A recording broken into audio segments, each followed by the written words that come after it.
बच्चे जब दीनी उलूम से आरास्ता होकर निकलेंगे, अल्लाह की कसम आप दुनिया में नहीं होंगे, लेकिन ये औलाद आपके मरने के बाद भी काम आएगी।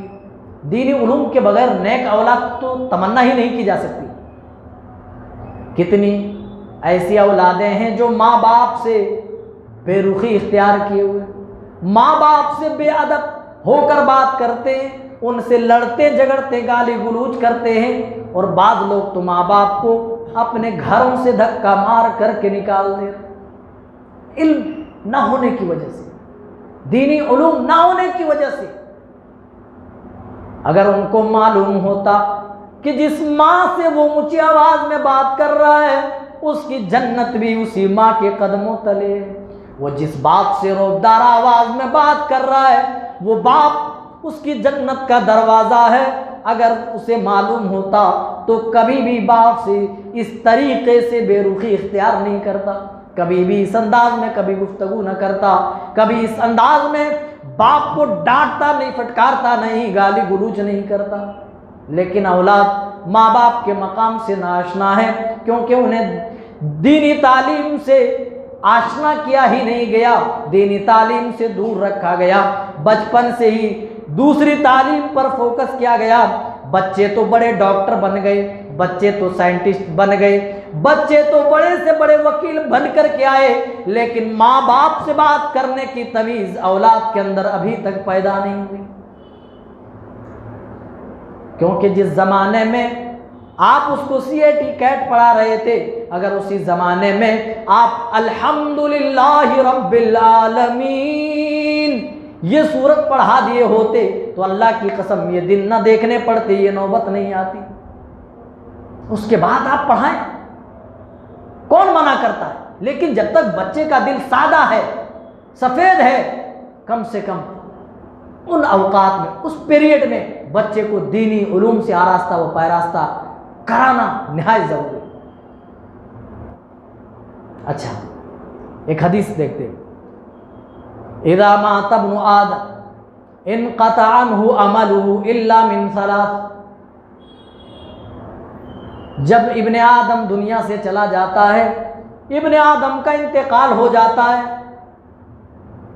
तो उसके नेकियों के जो खाते होते हैं, बुराइयों के खाते होते हैं, वो बंद हो जाते हैं, आमाल के जो खाते होते हैं वो बंद हो जाते हैं। इल्ला मिन सलास, मगर 3 रास्ते बाकी रहते हैं जहां से मरने के बाद भी नेकियां पहुंचती रहती हैं। वो रास्ते क्या है?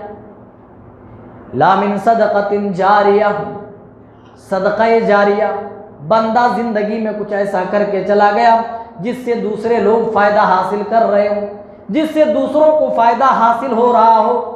आपने मस्जिद में पैसा लगा दिया, मस्जिद बन गई, जब तक लोग नमाज पढ़ेंगे, जब तक लोग नमाज अदा करेंगे तब तक आपको सवाब मिलता रहेगा।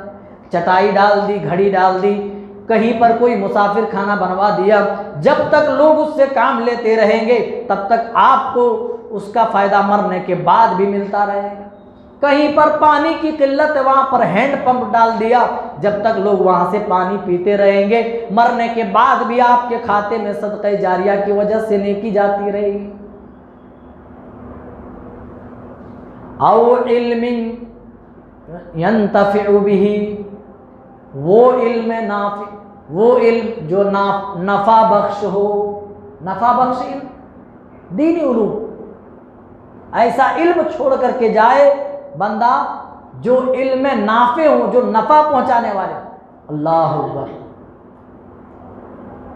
तमाम कोई किताब लिख करके चला गया कोई आदमी, इमाम बुखारी को ही ले लीजिए, बुखारी तैयार की, जब तक लोग पढ़ेंगे, एक एक लोगों के पढ़ने का सवाब इमाम बुखारी तक भी जाएगा, और पढ़ने वाले के सवाब में भी कोई कमी नहीं।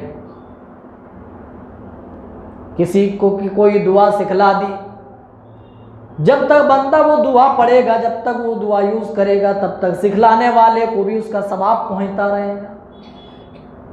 हम बगैर सोचे समझे किसी भी चीज़ को हम फेसबुक में शेयर कर देते हैं, व्हाट्सएप में शेयर कर देते हैं, बगैर तहकीक किए हुए, बगैर रिसर्च किए हुए।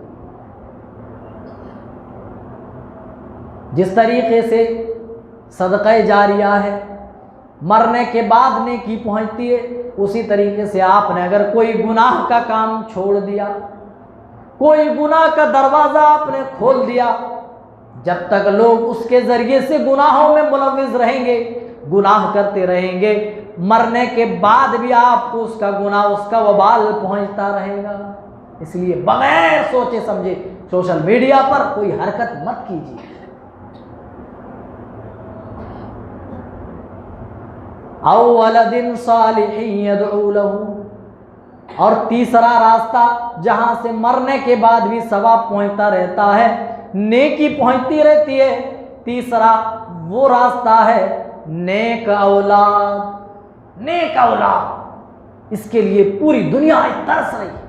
हर किसी को औलाद से शिकायत है, औलाद नाफरमान हो चुकी है, औलाद कहना नहीं मानती। याद रखिए, जब आप बचपन से बच्चों को दीनी मजलिसों में नहीं बिठाएंगे, बचपन से उन्हें कुरान की तालीम नहीं देंगे, कुरान पढ़ना नहीं सिखाएंगे, इस्लामी दुआएं नहीं सिखलाएंगे, दीनी तालीम से आरास्ता वो पैरास्ता नहीं करेंगे, तो आप ही बतलाइए क्या बच्चे अपने आप दीनदार बन जाएंगे? साले होना, आलिम शर्त नहीं लगा, साले होना, लेकिन साले होने के लिए अरे कुछ तो इल्म जरूरी है, दीनी इल्म। दीनी उलूम से हम अपने बच्चों को कोरे रखते हैं और ये बाद में तवक्को करते हैं कि यह औलाद हमारा कहना माने। कहां से मानेगी? नहीं मानेगी।